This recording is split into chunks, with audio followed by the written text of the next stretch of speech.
দুকমুকালিৰ প্ৰথম পোহৰটোৰ লগত দি যোৱা বৰষুণ জাকে বিচনাত পৰোৱা দেহটোক জিকাৰ তুলি গৈছে। শীতল বাঁহীৰ সুৰ হ'ল। তাৰ মাজতে সুৰসুৰীয়া বতাহৰ নাচনে ঢল তুলি দিছে। বোলে এনেই বহি নাচনি, তাতে নাতিনীয়েকৰ বিয়া। মেঘৰ আঁলৈ নাচি ফুৰা বৰষুণৰ পানীবোৰ ব্যাকুল হৈ আছে এক অজান পৃথিৱীত পৰি ৰবৰ বাবে। এটুপ দুটুপকৈ পৰুৱা বৰষুণ জাকে খিৰিকীৰে দুটা পাহাৰৰ মাজেৰে বৈ অহা জুৰিৰ দৰে নিগৰিছে।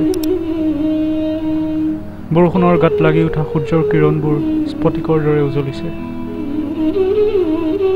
বতাহত লৰি থকা কোমল গছৰ পাতবোৰ ৰিপ ৰিপ শব্দত মোৰ নিৰস কবিতাৰ ধ্বনিবোৰ সাৰ পাই উঠিছে।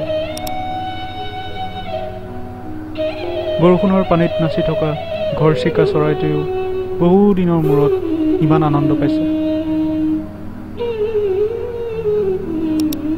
বৰ্ষা ঋতুৰ আমেজ আৰু আইতাৰ সাধু কথা, এক এৰাব নোৱাৰা সৌন্দৰ্য, বুকুত বান্ধি ৰখা নপুৰণি সৌন্দৰ্যবোৰ এজাক বৰষুণতেই আনন্দৰে ভৰা।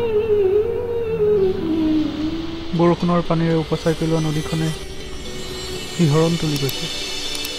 পাৰৰ সকলোকে আনন্দ দিয়া বৰষুণ জাকে বিষাদ দি গৈছে। আপোন ঘৰলৈ চাই চাই ভিক্ষা মাগিছে। বৰষুণৰ নাচোনবোৰে আনন্দক ম্লান কৰিছে।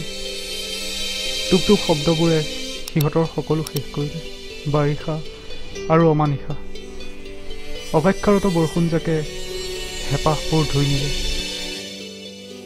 নীৰৱতাহীন কান্দোনবোৰে তাৰ মাজতেই সশব্দে কৈ যায়, অপেক্ষাৰত বৰষুণ জাক ইমান অশান্তিদায়ক নে?